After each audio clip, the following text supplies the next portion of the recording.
Close after months of debate, Congress has released a final tax reform bill. The bill eliminates some personal exemptions while increasing the standard deduction. USA Today. Republican House and Senate negotiators released a final tax bill on Friday that would overhaul the individual and corporate codes after making last-minute changes that appeared to lock down the votes needed for passage. Raising the child tax credit won over at least one GOP holdout, Sen. Marco Rubio, who said on Friday he would be a yes after threatening to scuttle the deal only 24 hours earlier. And in a major reversal, Sen. Bob Corker of Tennessee said Friday he would support the bill, despite voting against a similar bill earlier this month because of concerns it would add to the national debt. This bill is far from perfect, and left to my own accord, we would have reached bipartisan consensus on legislation that avoided any chance of adding to the deficit, Corker said in a statement Friday. He said he decided to support the bill now because the country is better off with it than without it. Those two new yes votes put the bill on solid ground for final passage next week. That would allow President Trump to sign it into law by Christmas. The House and the Senate have passed different versions of President Trump's tax reform bill, so now it goes to a conference committee. Here's what that means. USA Today. Here's a look at what's in the bill. Eliminated personal exemptions, which in 2017 reduced taxable income by $4,050 each for taxpayers, spouses and dependent children. Increase of standard deduction, from $12,700 this year to $24,000 next year for couples filing jointly.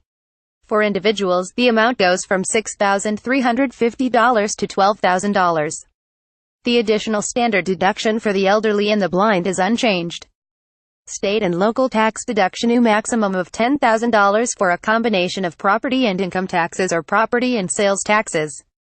Tax brackets and rates: 10% on the first $19,050 of income for couples and $9,525 for individuals, 12% above $19,050 for couples and $9,525 for individuals, 22% above $77,400 for couples and $38,700 for individuals, 24% above $165,000 for couples and $82,500 for individuals, 32% above $315,000 for couples and $157,500 for individuals, 35% above $400,000 for couples and $200,000 for individuals, 37% above $600,000 for couples and $500,000 for individuals remain deductible for those who itemize, and the current limitation of 50% of income is increased to 60%. Child tax credit increased from $1,000 per child to $2,000, of which $1,400 is refundable, meaning it would be paid to parents even if they do not owe income tax.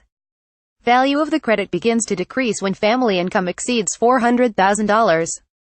Mortgage interest remains deductible for those who itemize, but for new mortgages on first and second homes, only the interest on the first $750,000 borrowed is deductible.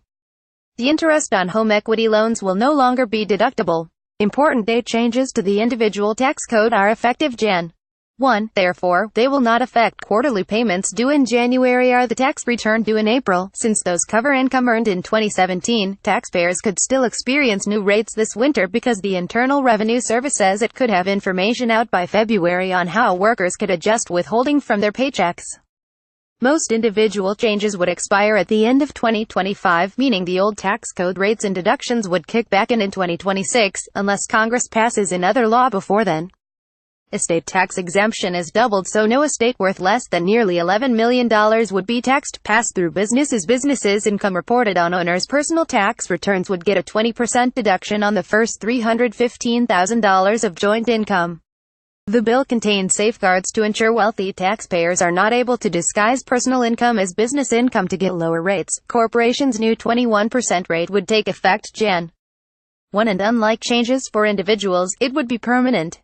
Assets held by U.S. corporations overseas would face a one-time, deemed repatriation tax of 8% on fixed assets and 15.5% on cash. Arctic Oil lifts the ban on drilling for a portion of the Arctic National Wildlife Refuge, a provision not related to the tax code but one that was in the same budget resolution that set up the process the Senate will use to pass the tax bill with only 51 votes, rather than the 60 needed to end filibusters on normal legislation. Health insurance. Starting in 2019, the Affordable Care Act mandate that people have insurance or face a fine imposed by the IRS would be repealed. This is expected to save more than $300 billion over the coming decade, which was applied to offset the cost of tax reductions. Separate legislation is expected to be considered to stabilize insurance marketplaces as part of an agreement to win the support of Sen. Susan Collins, our Maine, who opposed the mandate repeal. The Congressional Budget Office said the repeal would reduce the number of people with insurance by 13 million within 10 years because fewer will enroll in Medicaid or buy coverage in government-managed exchanges, including some who will no longer be able to afford insurance because rates will rise about 10% annually. Alternative minimum tax repealed for corporations. Remains for individuals but exemption increased to $1 million for couples. Church and State bill does not change the ban on churches and other charities from endorsing political candidates. The bill that passed the House would have repealed this restriction. College student loan interest would continue to be deductible. The deferred tuition provided to graduate students who teach or the children of university employees would not be taxable. Medical expenses. People could continue to deduct medical expenses. For 2017 and 2018, expenses exceeding 7.5% of income are deductible. That percentage increases to 10%, the level in current law. In 2020, losses from fires, floods or other events no longer deductible unless covered by specific federal disaster declarations.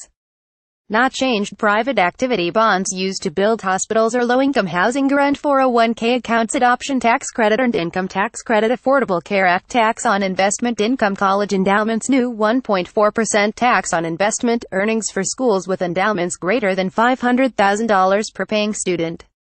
Alimony. Starting in 2019, alimony would no longer be deductible by the payer for new decrees. Payments would be excluded from the recipient's income. School supplies. Teachers could still deduct supplies they buy for their classrooms. Read or share this story. http://sussit.ly2brg18j